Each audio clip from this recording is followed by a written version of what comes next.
Leitura pública do livro de Lucas, capítulo 21. Esse capítulo é um capítulo do final dos tempos, especialmente, assim como Mateus 24, por exemplo, enfim. E olhando ele, viu os ricos lançarem suas ofertas na arca do tesouro, e viu também uma pobre viúva lançar ali 2 pequenas moedas, e disse: em verdade vos digo que lançou mais do que todos esta pobre viúva, porque todos aqueles deitaram para as ofertas de Deus do que lhes sobeja, mas esta, da sua pobreza, deitou todo o sustento que tinha. E dizendo alguns a respeito do templo, que estava ornado de formosas pedras e dádivas, disse: quanto a estas coisas que vejo, dias virão, que não se deixará pedra sobre pedra que não seja derrubada. E perguntaram-lhe, dizendo: mestre, quando serão, pois, estas coisas, e que sinal haverá quando isso estiver para acontecer? Disse então ele: vede, não vos enganem, porque virão muitos em meu nome, dizendo: eu sou o Cristo, e o tempo está próximo. Não vades, portanto, após eles. E quando ouvis de guerras e sedições, não vos assusteis, porque é necessário que isto aconteça primeiro, mas o fim não será logo. Antes de continuar aqui no fim, eu vou até voltar aos versículos aqui, porque eu acabei introduzindo aqui o final dos tempos, e eu queria parar ainda um pouco antes na viúva e pedra sobre pedra. É lógico que Jesus Cristo está conectando uma coisa com a outra, e está querendo... acredito eu que tem uma lógica aí por trás desse segmento. Então ele fala: olha essa viúva, tem muita gente aqui dando muito dinheiro, mas não está dando tudo que tem para Jesus Cristo. A fé dela estava exclusivamente em Jesus Cristo. Ela deu até o que ela não tinha para Jesus Cristo.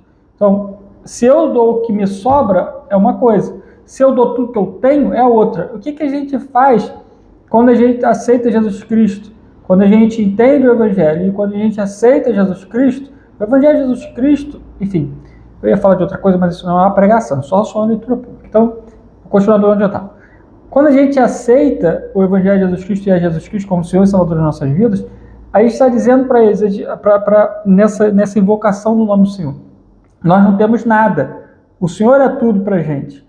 E é basicamente o que nesse contexto diz: não estou dando metade, eu não estou dando o melhor de mim para Jesus Cristo. Eu estou dando o melhor, eu estou dando o pior, eu estou dando tudo que eu tenho, porque tudo que eu sou, tudo que eu tenho é de Jesus Cristo, e eu sou de Jesus Cristo. Então, eu entreguei a minha vida em totalidade para Jesus Cristo. Não é uma parte, não é o melhor, não é o que me sobra, é tudo. Então, é lógico que aqui está sendo na prática, né? Jesus Cristo demonstra isso na prática, mas é mais do que isso. Além desse contexto que eu estou falando, Jesus Cristo ainda estava falando com o Júlio esses dias sobre uma cena que eu presenciei um dia. A gente estava no Plaza, estava eu, a sua família, a família do pastor Francisco, a irmã Carla, Samuel, Sara, Noé, Lia, e atrás, na mesa atrás, eu não lembro se tinha Lia na época ainda, na mesa atrás estava um pastor da Lagoinha, na época ainda era a Lagoinha. E aí você olhava para as duas mesas, você via uma diferença muito clara de pessoas que são, de igrejas que são, do que essas pessoas representam nas suas vidas. O pastor Francisco, maltrapilho, é muito comum, qualquer um vai encontrar ele assim em qualquer lugar que ele vai. Quase sempre com a blusa do Flamengo. E com o celular humilde na mão. E olhando para suas crianças. Não estava no celular na mão, estou dizendo assim, usando o celular, se usasse o celular, seria esse celular. Porque eu lembro que usou em algum momento para fazer alguma coisa. Mas as crianças estavam ali e os cuidados eram direcionados às crianças, a atenção era direcionada às crianças. E o outro ali atrás, ele estava com roupas muito bonitas, coisas da moda, não estava vestido de terno e gravata, não, estava vestido com roupas da moda, calça apertadinha, uma camisa da moda, cordão, não sei. Enfim, não sei também explicar a roupa que ele estava direito não, mas a roupa da moda. Deu para entender, né? E os filhos dele ali também super bem arrumados, todo mundo sentadinho, nos seus celulares, a esposa também, mesma coisa, também super bem arrumada, estava ali, e passa uma pessoa, fala com ele como se ele fosse uma grande celebridade, né?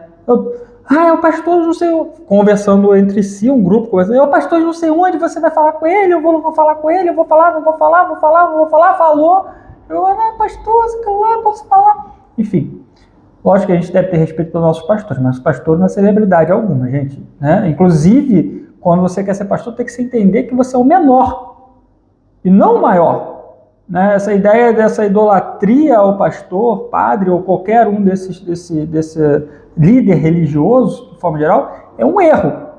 Né? Enfim, lógico que a gente fala com respeito com os pastores, a Bíblia manda a gente tratar os pastores com respeito. Mas a questão é, isso tudo que ele representava ali para mim, vai acabar, vai passar. O que o pastor Francisco estava valorizando ali, a família dele, Deus, oraram antes de comer, obviamente, ali no meio do shopping, né, oraram, enfim, testemunho bonito, a família orando ali pela comida, pelo alimento. Você vê a postura dos dois era completamente diferente. Um estava preocupado muito com a autoimagem, você via claramente isso, e o outro estava preocupado com os seus filhos, com a sua família, o que é uma diferença muito, muito importante que a gente observa. E aqui, Jesus Cristo estava dizendo, olha, quando ele fala assim, e dizendo alguns a respeito do templo que estava ornado de formosas pedras e dádivas, disse. Então, o que eram essas pedras? Eram formosas, tudo muito bonito, tudo muito grande, tudo vistoso, né? Cheio de coisas, cheio de dádivas. E era exatamente a imagem oposta ao pastor Francisco, esse pastor ali. Um está cheio de dádivas, formoso. O outro estava sem nenhuma dádiva de Flamengo. Maltrapilho. Enfim. E aí Jesus Cristo está dizendo isso, né? Não vai ficar pedra sobre pedra que não seja derrubada. E isso é a expressão manifesta do que serve a Deus e do que não serve a Deus. O que está servindo ao seu próprio ventre e do que não está servindo ao seu próprio ventre. Acabou que eu me estendi muito nesses poucos versículos. Vou tentar correr, porque aqui é uma expressão do final dos tempos. A gente já fala muito sobre isso em outros momentos, então vou tentar adiantar um pouquinho. Não vede, não vos enganes, porque virão muitos em meu nome, dizendo, eu sou o Cristo, o tempo está próximo, não vades, portanto, após eles. Então preste atenção, já parei no primeiro. Versículo 8. Jesus Cristo está dizendo, para os que creem nele ali, para os apóstolos, preste atenção, não vos enganem. Sabe por que ele diz isso? Porque é possível que um crente se engane. É possível que um crente se perca no caminho. Isso é possível, completamente possível. Jesus Cristo está avisando para que isso não aconteça. Vigia, ele fala o tempo todo, vigia, ora, jejua, lê a palavra de Deus, né? Busca Deus, medita na palavra, para que vocês não caiam nos enganos. Aí ele fala quais são os enganos, né? E quando ouvis de guerra, aí disse então, vede, não vos engano, porque haverão muitos em meu nome, dizendo, eu sou o Cristo, e o tempo está próximo, não vades, portanto, após eles. E quando ouvides de guerra e sedições, não vos assusteis, porque é necessário que isso aconteça primeiro, mas o fim não será logo. Então ele disse, levantar-se-á nação contra nação, e reino contra reino, e haverá em vários lugares grandes terremotos e fomes e pestilências. Haverá também coisas espantosas e grandes sinais do céu. Mas antes de todas essas coisas, lançarão mão de vós, e vos perseguirão, entregando-vos às sinagogas e às prisões, e conduzindo-vos à presença de reis e presidentes por amor do meu nome. E vos acontecerá isto para testemunho. Então, antes dessas coisas acontecerem, vão perseguir os cristãos. Vai haver uma perseguição aos cristãos. E depois vai haver guerra, nação contra nação, pestilência, tudo que a gente leu aqui em cima. E grandes sinais do céu. Proponde, pois, em vossos corações, não premeditar com uma vez responder, porque eu vos darei boca e sabedoria que não poderão resistir nem contradizer todos quantos se vos opuserem. E até pelos pais, irmãos e parentes e amigos sereis entregues e matarão alguns de vós. E todos sereis odiados por causa do meu nome. Então, se a gente tem alguma dúvida de que a gente vai ser odiado pelo mundo, eu acho que esse versículo sana isso, né? Gente, se vocês têm dúvida se a gente vai ser odiado ou não pelo mundo, deixa eu trazer então esse versículo para acalmar vocês. Nós seremos. Amém. Amém? Amém. Já somos. Né? Já somos. Mas isso vai aumentar. E na grande tribulação, isso se torna claro e evidente. Jesus Cristo fala que se ele não abreviasse os tempos, nenhuma carne se salvaria. Ou seja, não ficaria ninguém. Todos seriam mortos. Né? E aqui ele fala, vão matar alguns. Ele fala aqui em cima, matarão alguns de vós. Não matarão todos vós. Matarão alguns de vós. Alguns de vós que creem. E quem vai fazer isso? Até pelos pais, irmãos e parentes e amigos sereis entregues. Então, preste atenção, são aqueles próximos. Não são aqueles de longe. São aqueles de longe também. Mas aqueles próximos também. Então, os pais, irmãos, amigos, parentes, esses vão olhar, você está ali no convívio, eles vão estar ali na sua casa, eles vão chegar para quem estiver perseguindo e falar assim, ele serve a Cristo. Está ali, ó, pega ele. Temos que estar preparados. Jesus Cristo não está falando isso à toa, ele está falando para a gente se preparar. Amém. Mas é para a gente ter na nossa consciência, todos os dias. Nós lidamos com as pessoas com o amor de Jesus Cristo por todos. Mas nós temos que estar sempre preparados, entendendo que aquelas pessoas ao nosso redor, em algum momento, podem fazer isso. Não é para a gente ter raiva delas que estão perdidas, mas a vingança virá também no dia do Senhor. Né? Então, assim, não é para ter raiva, mas a vingança virá. Não é nossa, né? Não é nossa. É nossa, mas quem executa é o Senhor Jesus Cristo, né? É nossa, mas vamos nos sentir também vingados. Davi fala muito disso, né?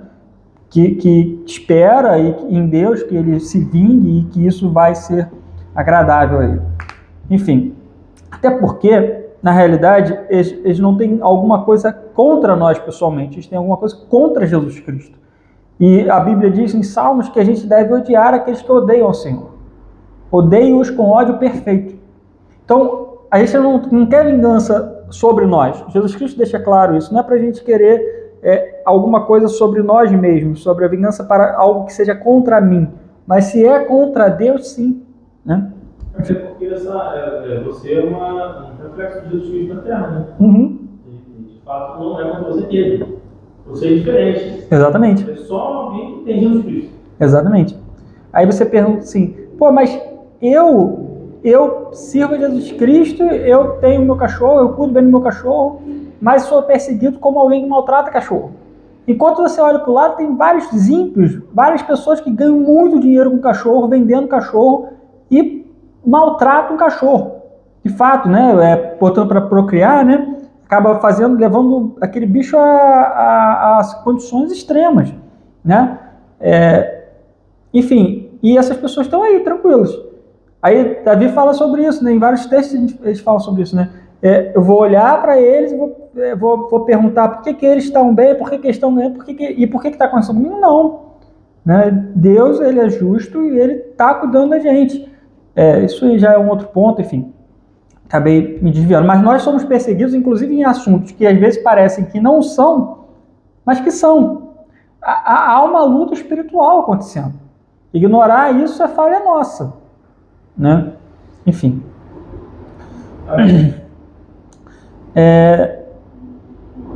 E todos sereis odiados por causa do meu nome, mas não perecerá um único cabelo da vossa cabeça. Na vossa paciência possuir vossas almas. Que é legal Jesus Cristo colocar dessa maneira, mas não perecerá um único cabelo da vossa cabeça. Matarão alguns de vós, e de todos sereis odiados por causa do meu nome, mas não perecerá um único cabelo da vossa cabeça. Sabe o que isso quer dizer? Que nós vamos estar inteiros no reino dos céus. Não vai ficar um fio de cabelo para trás. Nós vamos ser mudados, obviamente. Não é nesse sentido que Jesus Cristo está dizendo. Né? Nós vamos receber novos corpos e vamos viver com Jesus Cristo para todo sempre. Mas não vai ficar nada para trás da gente. Não vai ficar nada. Vai ser tudo perfeito. Vai ser tudo lindo. Nós vamos estar extremamente felizes de estar com Jesus Cristo.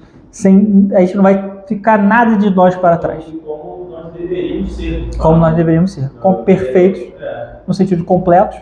Em alguma medida até alguma semelhança distante, porque os apóstolos conseguiram identificar Jesus, por exemplo, quando fez sua transformação lá, identificaram Moisés, identificaram ele, né? Uhum. Então, de alguma medida, talvez.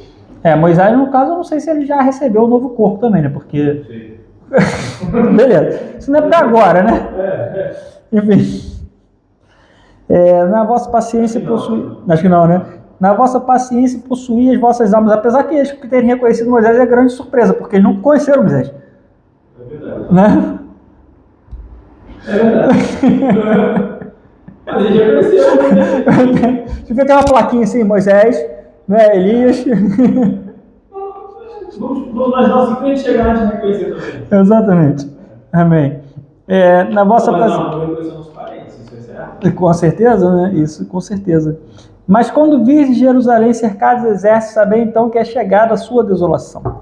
Então os que estiverem na Judéia fujam para os montes, os que estiverem no meio dela saiam, os que nos campos não entrem nela, porque dias de vingança são estes, para que se cumpram todas as coisas que estão escritas. Mas ai das grávidas criarem naqueles dias, porque haverá grande aperto na terra e ira sobre este povo.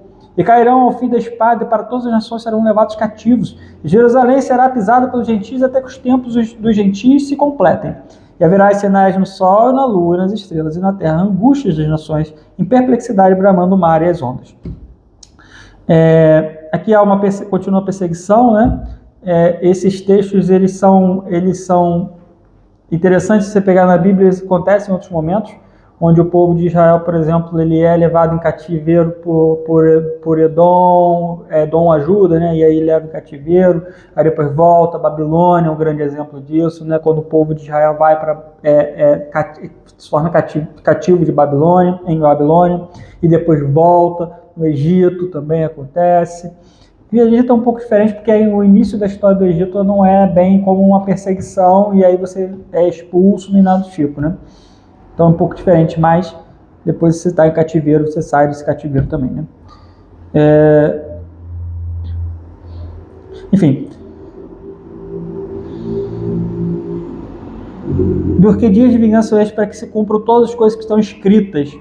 Então todas as coisas que vão acontecer já estão escritas. Já estavam escritas. Já estão escritas. O que acontece depois em Apocalipse é simplesmente um esclarecimento mais profundo do que já estava escrito. Detalhe, maior detalhado sobre como será. Mas já tinha.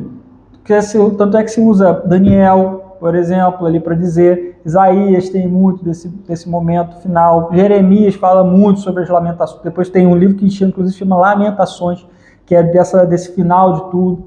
Enfim, abraçando ali todo o contexto. Enfim, já estão escritas as coisas. Mas as grávidas criarem naqueles dias, porque haverá... Isso aqui eu já li?